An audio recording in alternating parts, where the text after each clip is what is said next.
तो subject means क्या होता है, कर्ता होता है, ठीक है, क्या होता है, कर्ता। एक सब्जेक्ट मीन्स हमारा विषय होता है, ठीक है, जो हमारे बच्चे समझते हैं विषय, है ना। लेकिन यहाँ सब्जेक्ट का मतलब क्या होता है, कर्ता होता है, ठीक है।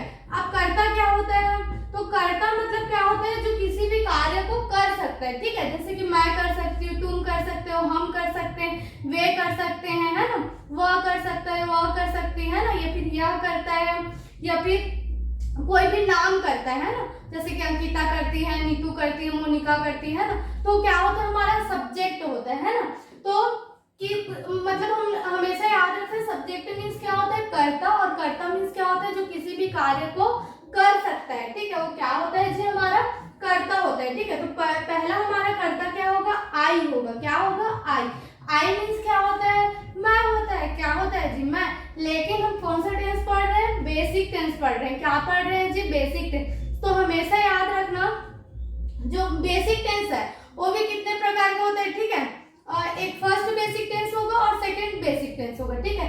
तो बेसिक टेंस में आई का मतलब होता है मैं नहीं होता, क्या होता है, मेरे। अगर हम बेसिक टेंस पढ़ रहे हैं, मतलब बेसिक टेंस में हम बात कर रहे हैं कि मतलब ऐसा टेंस जिसमें कोई भी काम शामिल नहीं हो, क्या हमारा बेसिक टेंस है। तो बेसिक टेंस में आई का मतलब मैं नहीं होता, बल्कि क्या होता है जी, मेरे होते हैं, ठीक है। यू मीन्स क्या होता है, तुम होता है, ठीक है। मेन टेंस में हम यू का मतलब क्या समझते हैं, तुम, लेकिन बेसिक टेंस में यू का मतलब क्या होगा, तुम्हारे होगा, ठीक है, क्या होगा, तुम्हारे, तुम्हारा, ठीक है।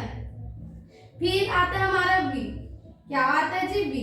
वी मीन्स क्या होता है, हम होता है, लेकिन बेसिक टेंस में हम इसको क्या लिखेंगे, हमारे लिखेंगे, ठीक है, क्या लिखेंगे जी, हमारे, ठीक है।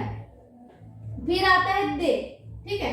दे को हम मेन टेंस में क्या बोलते हैं, वे बोलते हैं, लेकिन बेसिक टेंस में क्या बोलेंगे, वे लोग बोलेंगे, क्या बोलेंगे, वे लोग, ठीक है। फिर हमारा आता है ही, ठीक है, क्या आता है जी, ही आता है, ठीक है। ही मीन्स क्या होता है, वह होता है, ठीक है, क्या होता है, वह होता है, ठीक है। लेकिन बेसिक टेंस में क्या होगा, उसका होगा, क्या होगा जी, उसका। अब ही का यूज हमको पता है, वह लड़का के लिए करते हैं, तो ही मीन्स क्या होगा, उसका, और इसका भी यूज किसके लिए करेंगे, लड़का के लिए करेंगे, ठीक है। किसके लिए करेंगे जी, ही मीन्स होगा उसका, और उसका का यूज किसके लिए होगा, लड़का के लिए, ठीक है। अब सी, सी मीन्स क्या होता है, वह, मतलब लड़के के लिए यूज करेंगे, लेकिन यहाँ क्या होगा, यहाँ होगा उसका, ठीक है, क्या होगा जी, उसका ही होगा, उसका या फिर उसे, है ना। तो इसके लिए भी उसे यूज कर सकते हैं, इसके लिए भी उसे यूज कर सकते हैं, लेकिन इसका यूज किसके लिए करेंगे, लड़की के लिए करेंगे, किसके लिए करेंगे जी, लड़की के लिए, ठीक है। फिर हमारा आता है एक ईट आता है, क्या आता है जी, ईट आता है, ठीक है। तो इट मीन्स क्या होता है, यह, इसका यूज किसके लिए करते हैं, जो निर्जीव वस्तु होता है उसके लिए करते हैं। इट का यूज किसके लिए करते हैं, निर्जीव वस्तु के लिए करते हैं, ठीक है। तो निर्जीव वस्तु को हम क्या बोलते हैं, यह बोलते हैं, है ना। तो यह नहीं होगा, बेसिक टेंस में इसके लिए क्या यूज करेंगे, इसका यूज करेंगे, क्या यूज करेंगे जी, इसका, ठीक है। अब ये किसके लिए होता है, निर्जीव वस्तु के लिए यूज होता है, ठीक है।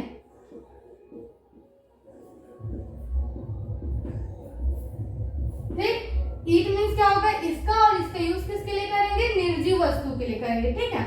अब क्या आता है नेम, नेम मीन्स क्या होता है, नाम।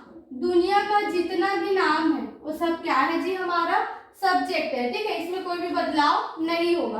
तो याद रखना, इट का यूज, इट का मतलब होता है इसका बेसिक टेंस में, और इसका यूज निर्जीव वस्तु के लिए करेंगे, और प्लस इसका यूज छोटे जो एनिमल होते हैं उनके लिए भी क्या करते हैं, हम इस इट का यूज करते हैं, ठीक है।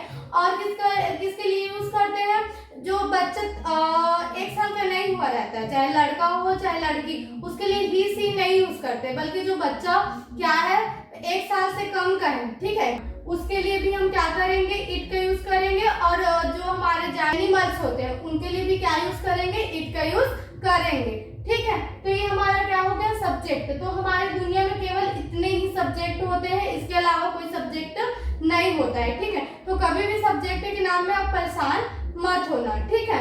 आ गया समझ में।